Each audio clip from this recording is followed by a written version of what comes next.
Welcome to the Off Tackle with John Fina show on the Overreaction Sports Network.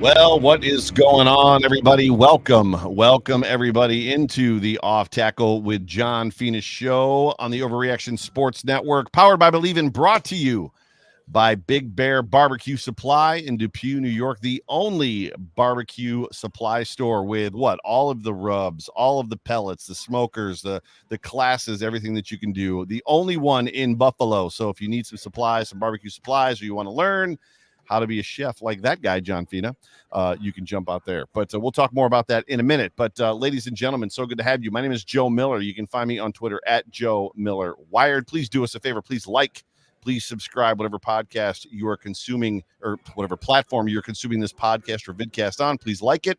Please subscribe. Please leave us a review. And please tell a friend. But it is so good to have every single one of you guys with us. John, my friend, you're traveling. You're in an airport right now in Vegas. Is that accurate? That is accurate, man. It's loud here. I hope the feedback isn't too much for the Big Bills Mafia. No, you are good. Actually, your microphone sounds crisp, sounds super clean, and yeah, you sound great. So, how the Buffalo Bills? We might as well just get right into it. The Buffalo Bills made a trade for Amari Cooper on Tuesday, right after Davante Adams was traded for by the Jets, which they say that the two of them don't have anything to do with each other, but I find it hard to believe that this wasn't we're in on Davante Adams unless you trade him to somebody else, right? And then there's an aspect of having a conversation with the Browns. We're in on this other thing over here, but if that falls through, we're in with you. It happened too close for me to be coincidence. That's just me saying nonsense. At the end of the day, what are your thoughts on this trade? Well, you're saying nonsense, but I think nonsense really translates to we don't know the cap. We don't know the space. Right. It sounded like Davante Adams was going to be too expensive, but I look at both these players as impact guys, and both of them would add value to our squad. I like the fact that they got him on the cheap, more or less. And, this is another, I think, a strategic move by Brandon Beane, Sean McDermott, to bring somebody in that can help us right now, that can add a little bit more, I guess, experience and energy to the wide receiver room. And hopefully he's invigorated by getting to play around a contender right now, leaving Cleveland, which was more or less a dumpster fire, and coming to a team that has a chance to get to the playoffs. And, with a few snaps here and there, the chance to go deep. How do you feel? We have been prepped, John, and we've talked about it on this network a ton, and even your show and all the shows that we've done about the whole wide receiver by committee, the everybody eats, which I feel like even that those two phrases, everybody eats, wide receiver by committee, were the same thing through preseason and through the offseason. And now it feels like when you watch the Detroit Lions and the superstars that are on that team and the way everybody is eating, it's a much different conversation than wide receiver by committee. But what do you feel? How do you feel about just what Brandon Beane has done going and getting a guy that they told us for a while we didn't need a guy? Now we've got a guy. They were like, we need a guy. Well, I think when the opportunity presents itself, you have to take somebody with experience who can impact the current players.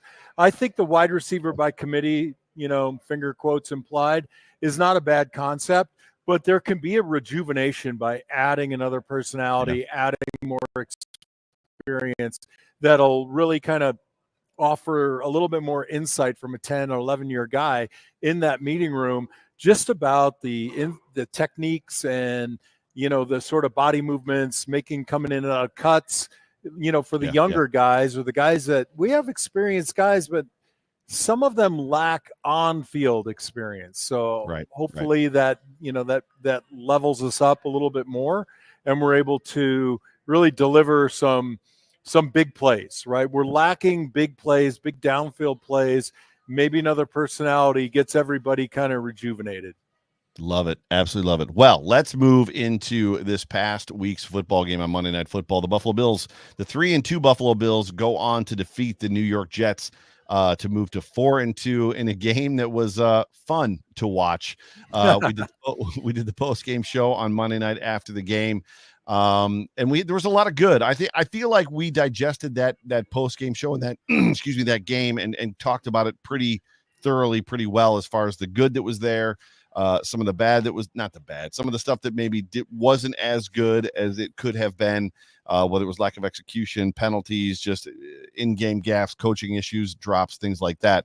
Now that it's been a little bit, you've had some time to digest it. Where do you fall just with kind of where you at with this game? And then I'll let you know kind of where I'm at. Well, look, man, I mean, I love the fact that the first half started really strong. We're dominating in the run. We really had them off balance. We were pressing kind of forcing our will upon the Jets defense, which I think might have been a surprise to some people, including me, knowing how well equipped they are up front.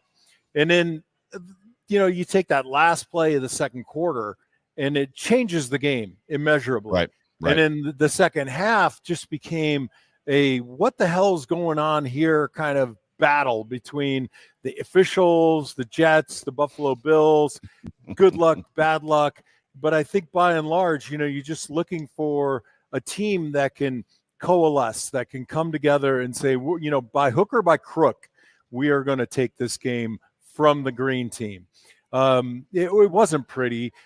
All over X, all over Instagram. Everybody wants to call for McDermott's job, right? Here's what I say. You want to post that. You want to come at me or anybody in the Believe Network Overreaction podcast.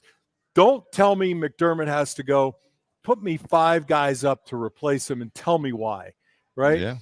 17 years of drought, playoff team, couple of bad plays here and there, and we are going from the team that was irrelevant to a team that's relevant, but we want more. And I get that. But as a player, and Jerry will tell you this, I don't care how bad the other team is or how good the other team is or equally matched. It's hard as hell to win a football game.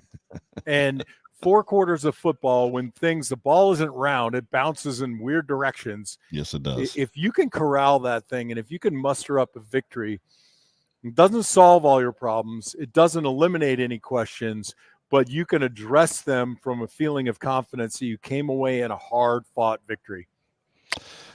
So where do you land on the guys that have been there, the Marvin Lewises of the world? Like, he's not a bad coach. Like, the Bengals made the playoffs all the time when Marvin Lewis was there. They just couldn't win in the first round. The Dallas Cowboys moving on from coaches, like, they never can find the coach to get them over the hump. There's a stat out there that's a historical statistic with the NFL that basically says that no head coach quarterback combination, if they have not won the Super Bowl together within the first 5 years, have ever done it. Like, once they hit year 6, it's never happened before. Where do you fall on that? Is it if you can find me a better guy, great. So if Andy Reid becomes available, if Sean McVay becomes available, if one of those dudes become available, or is it are you no, like let's just keep pressing and keep pressing and keep pressing? I mean, even Bill Parcells has gotten fired in this league. Yeah, Joe, that's a tough question. I mean, I don't like to cut bait on a guy that's driving you into the playoffs every year. Fair. A few poor decisions here and there. I don't know how many guys replace Sean McDermott and really effectively eliminate or erase these types of errors. He's got to be a better game manager, but those mistakes are made across the league, and everybody uses that hindsight as 2020. Could have done this, should have done that. And I just don't bank on that because the moment is so full of energy, and there are 2 ways to go on that. The Houston game, you run the ball, you throw the ball. What's your attitude? At the end, we said we should have played for the tie, but there's enough time on the clock to play for the win. But in retrospect, you can beat them up either way. I'm just not that guy. I like McDermott. I like how the players rally around him. I like the belief. I like the culture. And those things are important. And look, the winner of the Super Bowl hasn't cured cancer or fed the world yet. I get how important it is to me and I get how important it is to Bill's Mafia, but I'm not cutting a guy loose that delivers a pretty damn good product. That's a very solid point. And speaking of delivering pretty damn good products, why don't you talk real quickly about Big Bear Barbecue Supplies, where people can find it, and how they can get a special deal just by saying the name John Fina. Hey, yo, Joe, are you a grill or barbecue master or aspiring to be one? Are you part of the Grills Mafia or want to be king of the street in barbecue? Yes, you do. Looking for a unique rubber sauce, want to support local and have your buddies begging you for your smoking recipes? I know I do. Then go to see Mean Joe Green at the Big Bear Barbecue Supplies in Depew at 425 French Road, Depew, New York. Right by Antoinette's on Transit Road, Buffalo's only barbecue and grilling supply store. Mean Joe Green loves our local companies and supports as many as he can. He supports over 12 local companies along with 19 national brands, with more coming soon. Big Bear has all the sauces and rubs you need. Mean Joe offers monthly classes to teach, educate you on your barbecue journey. Sample everything and get hands-on experience and take-home recipes that you can replicate at home. Joe loves to share his knowledge and experience with everyone who walks through the door. So come get a consult on your upcoming cook. Go, hey, bust through the door of the Big Bear Barbecue and scream, John Fina of the Overreaction Pod sent you. You'll get 10% off and a secret door prize. Pretty sweet. Mean Joe Green at the Big Bear Barbecue Supplies in Depew at 425 French Road, Depew, New York. Come enjoy. Absolutely love it. Yeah, I'm a big fan of Joe Green. I'm a big fan of I think you guys have some rubs that are on the way. I don't think, well, you're not at home, but they should be getting to you guys relatively soon. The hardcore stuff he sent you, the trifecta stuff that he sent you, it's pretty fantastic. Why don't you do us a favor, and why don't we start breaking down some plays there, Big John? Bo, I can't wait, man. I mean, I'm an old lineman. I love running. I love dissecting even a successful running play. And I love educating our Bills Mafia. So we're going to start with a pretty cool play here. I've always dogged on tight ends, Joe. You know me. Tight ends in the freaking run game make me crazy. But take a look at this play on the backside. We got two tight ends. We got Josh under center. And what we're going to do is we're going to zone weak to your left, okay? And now we got Dawson Knox and Kincaid, and they got what is known as a C block, right? So they want to take the defensive end that's out over Dawson Knox, and they want to C block that up. Now, I'm going to show you why it was good, and I'm going to tell you why it can improve. So you take a look on the snap of the ball. The tight ends come off the ball very nicely here. They deuce that defensive end, and now you got two defenders, right, stacked behind you. Now, what an offensive lineman would do is look for the nearest threat. But what you get here is he buries himself. I think it's Kincaid, buries himself. He misses the second level of the safety because he's focused on the linebacker. A little bit more experience, a little more eyes up.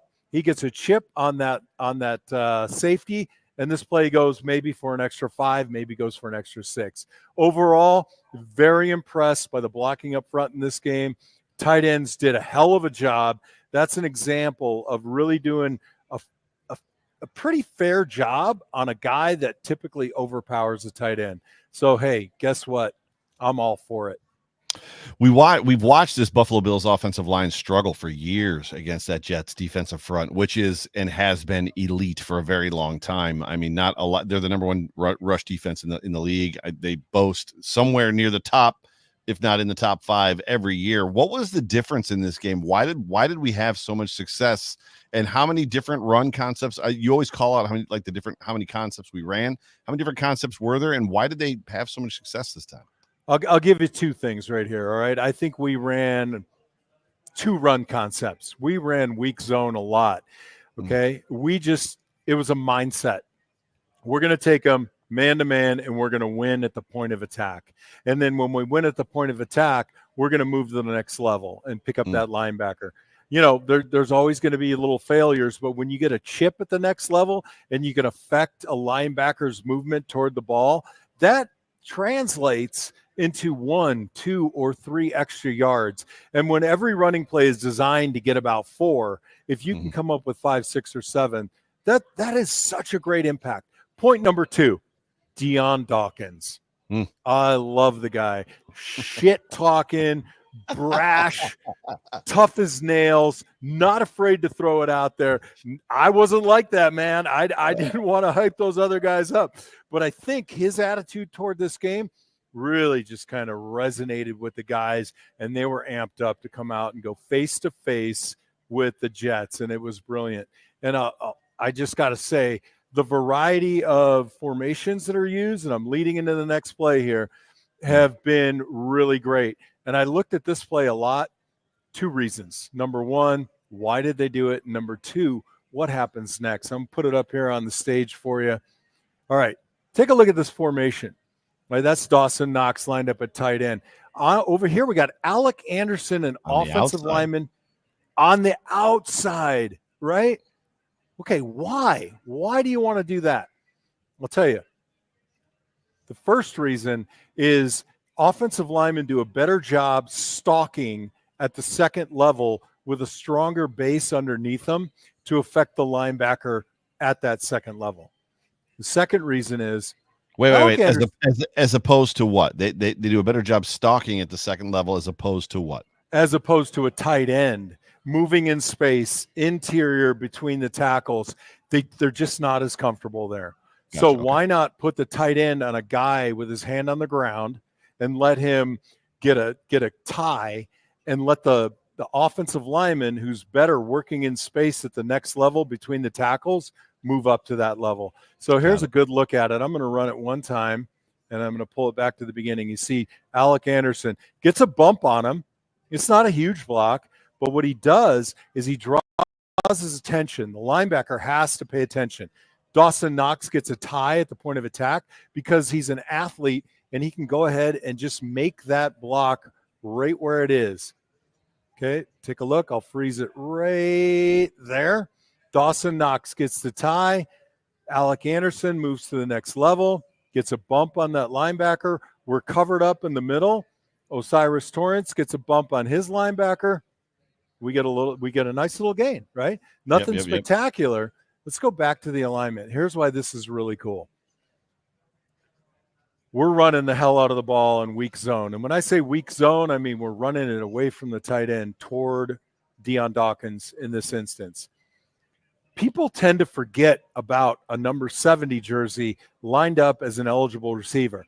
Don't be shocked if you see Alec Anderson just slide up there, sit in the hole at about 6 or 7 yards, and make a reception. Now the defense is thinking to themselves, I now have to pay attention to this guy as a receiver. It's a really well-conceived play, and it has legs. It can take it to another dimension. Questions, Joe? No, I don't have any. The only question I would have is you talked about it. So the weak side means you're running away from the tight end. However, they're running a 2 tight end. They're in 12 personnel, and Dalton Kincaid, the second tight end, goes to the left side. So that's right. Where's the strong side? Is it because there's 2 eligible receivers that are in a 3-point stance on the right side? Is that why the weak side is now on the left side? The defense reads this as strong left because Deion Dawkins is on the open side. And when I say we're running weak zone, on the snap of the ball, everybody is stepping left to the weak side. And that is weak zone. This is Thurman Thomas running for 10,000 career yards. This is the play, right? And this is football at its finest. Like, we're just going to man up and mash heads. It's great stuff. Love it. Absolutely love it. Joe, perfect. I think you added a play for me here. I was having technical difficulties.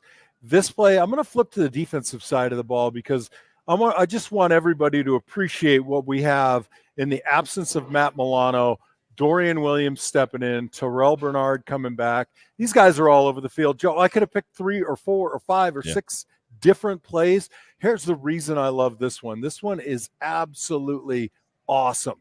Okay, take a look here. On the snap of the ball, Dorian Williams is at about 4 yards depth. He starts stalking toward the guard. I'm going to freeze it right there. He's head up. He's outflanked by the guard on that big stripe line. I don't know what the hell it is, 35, 45-yard line, whatever it is. But here's the beauty of it. Dorian Williams, strong, fast, wants to replace leverage. So rather than getting hooked at the point of attack right here and expanding the hole and giving Breece Hall or whoever the hell's back there an opportunity to put their foot in the ground and turn up field, watch how he extends this play and draws that offensive lineman down the line. All that does is it compresses the hole immeasurably. And now look on the backside, Terrell Bernard. He makes his read, and because of what Dorian does, the running back has to try to hit that alley. And there's Terrell Bernard, quick as a hiccup, sleek, fast, hits there, breaks down. The running back has no chance to turn back because we have a defensive tackle in the hole. This is terrific run defense. I mean, you can't script two guys to play this better than they did. And I want to bring this up just as a hallmark to a couple of guys who are young, who step in, who continue to deliver week in and week out. Yeah, they're playing team football here. I guess the question is from an offensive lineman standpoint, 75, the guard that Dorian Williams engages, why does the guard allow him to track him down the line where he knows the ball is going? Why does he not set himself or like do something different to get Dorian Williams to not track him down the line? This Roller is a great, skates, right? Put him on skates, right? This is a great question, Joe. I'll tell you why. Effort, intensity, desire. Dorian could have very easily just given up the ghost on this, let himself get hooked, take the play off, get out of the play. But he's a young kid. He's full of fire. And it's just a say no and can do attitude. Right. Really, this is an effort play because by all accounts, that guard should have hooked him on the snap of the ball. But Dorian just battled and fought through it, extended the play down the line. I'll play it one more time. Appreciation moment. Watch Terrell Bernard just skate, fly, scrape, fill the hole. Daquan Jones finishes them. Backside from 94, I think is Smoot or let's just say it's Smoot because I can't think of who it is. I think it's Toohill. Is it Toohill? No, thank you. Casey Toohill. Is it Toohill or is it Toohill 94, 99? 94. Regardless, we had pretty good secondary coverage, right? I would have liked Taron Johnson to fill a little bit sooner. Can't really quite see it here. He gets kind of on skates toward the sideline, but by and large, Terrell Bernard, Dorian Williams just crushed this play. Crushed. Yeah, I think you're right. I think it's Smoot, Joe. Just a heads up. So I'm pretty sure it's Smoot. Awesome. No, that's interesting. It's weird to me how many times you watch plays like that, and it's almost jobs for people, which is weird. If that makes any sense. Like the guard doesn't seem to be too interested in the hook in whatever the action Dorian's doing. And then when the play is over, he's just like, oh well, and goes back to the huddle. It's versus Dorian's effort, which was, obviously in that play. Man, Joe, I wouldn't put it like that. I appreciate what you're saying, but that guard is battling his butt off. I just think he got a face full and a handful more than he could handle. Didn't expect that from a guy who's, weighing at 235, but with the effort and desire that he just kind of forced his will upon the guard. And you lose battles, right? You think you got him covered up, and the end result is he's covered up. He thinks he's kind of winning his block because he's got his man, but just extending that play in that direction has a much greater effect, and it allows Terrell Bernard to slide into space and make the play. Got it. Very cool. Very cool. Hey, this next one's pretty cool because I keep thinking about what the hell did the Ravens do? They installed one play, went for an 82-yard touchdown, whatever the hell it was. I'm trying to forget it, but I can't.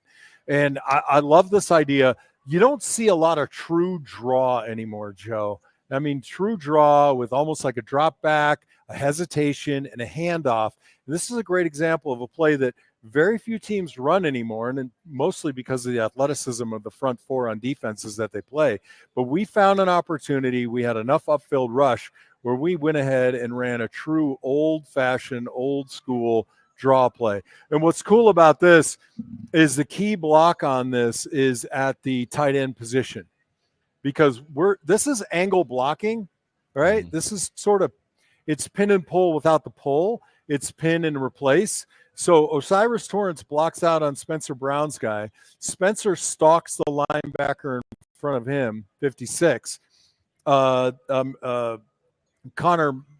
Connor takes 94, 54. And then on the backside, we just basically block man to man. Deion Dawkins actually helps double with David Edwards. But watch the play of Spencer Brown and the tight end.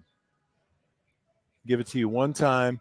Real speed here. And just this little bump, right, that Dalton Kincaid gets on the linebacker. It doesn't look like much, but at the point of attack, right here on number 44, Dalton comes down and just bumps him. Mm-hmm. It's not a huge block, but look at the seam that's created. Let's go back real quick and look at Osiris Torrance blocking out and Spencer Brown stalking. There it is. There's 56. Spencer sees him. One runs up, gets inside leverage, sits down. And this is what I was talking about in the first play, Joe. Offensive linemen stalk better at the second level. Spencer sits down, pins his guy. Little help from him taking the outside because he's got outside leverage. But this hole just opens up beautifully. And there you go. Nice big gain. 10 yards in a cloud of dust. Old school draw. You don't see it a lot, and it's a beautiful thing when it's executed well.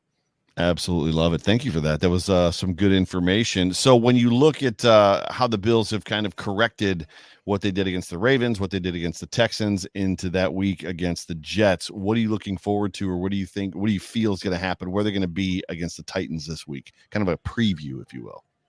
Well, I think you've got a true leader on the offensive line in Deion Dawkins, steady, experienced. You got a mouth leader in Spencer Brown, which is also good. I love Spencer's attitude, right? You got, new guys still at right guard, second-year guys still feeling around, trying to develop his game. David Edwards, quiet warrior, does his job, does it really well. Connor McGovern at the center position, less likely to be your vocal leader. So I think what's important for this game is they just clone that attitude and bring it to the Tennessee game, because it sounds like it's a cliche. The game is won up front in the trenches, but by and large, if you can do what the Bills did in the first half of this game, get the defense to knock one ball down, right? Regardless of the penalties, the missed field goals, you give yourself a chance to win.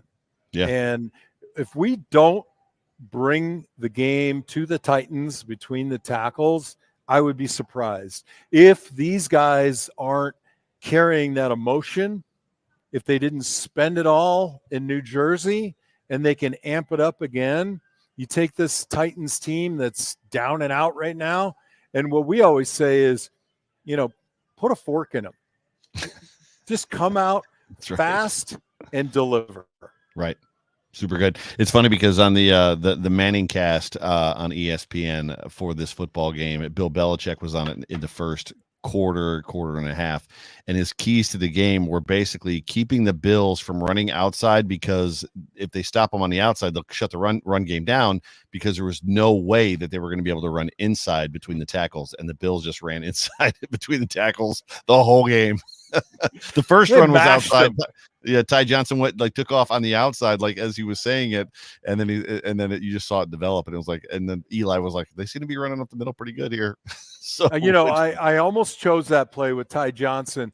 The blocking up front was pretty good. We got a lot of ties. If he had went ahead and pushed that straight up into the line, he probably would have had 3 or 4. If he broke it back to the backside away from the side of the handoff, he might have had 5 or 6. But what happened was Sauce Gardner came up hard and fast, but his angle wasn't very good. And Ty Johnson, just kind of suckered him in, bent it outside, made the corner, and turned what could have been a 3 or 4 yard play into a 7 and 9 yard play. And it was, sometimes you get lucky, right? Yeah. It's hard. You look at the play and you say, Sauce, why aren't you coming up with a little bit more space between you and the tight end?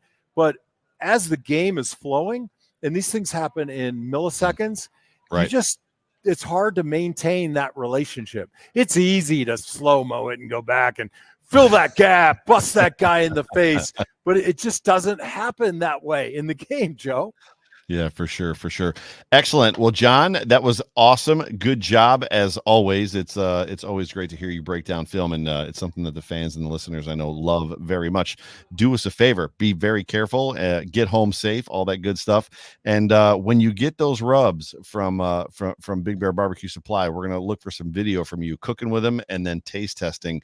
I've already tasted them, so I know what you're gonna tell me, but I don't think everybody else obviously probably has not, because the only place you can get them is right there at Big Bear Barbecue if you live in Buffalo. But ladies and gentlemen, thank you so much for tuning in to the Off Tackle with John Fina show on the Overreaction Sports Network, powered by Believe, brought to you by Big Bear Barbecue Supply Store in Buffalo, the only one, well, in Depew, the only barbecue supply store in Buffalo. But we appreciate you guys. We're looking forward to the Titans game this week. What do we got coming up? So the Hump Day Hotline is, so today is Wednesday. The Hump Day Hotline is going to be tonight at 8 o'clock. Jerry Ostrowski joining Jay Spence the King tomorrow. The Big O Show on Thursday, where Jerry's going to preview the Titans game. He's going to bring in Dr. Brad Bowen, and he's going to give you his 3 keys to the game, to beating the Titans. But for me, for John, for Jerry, for all of us here at the Overreaction Sports Network, go Bills. Get off Amazon, get in your car, go support local at Big Bear Barbecue. Get some advice from Mean Joe Green. Thank you, Joe, and go Bills. Go Bills.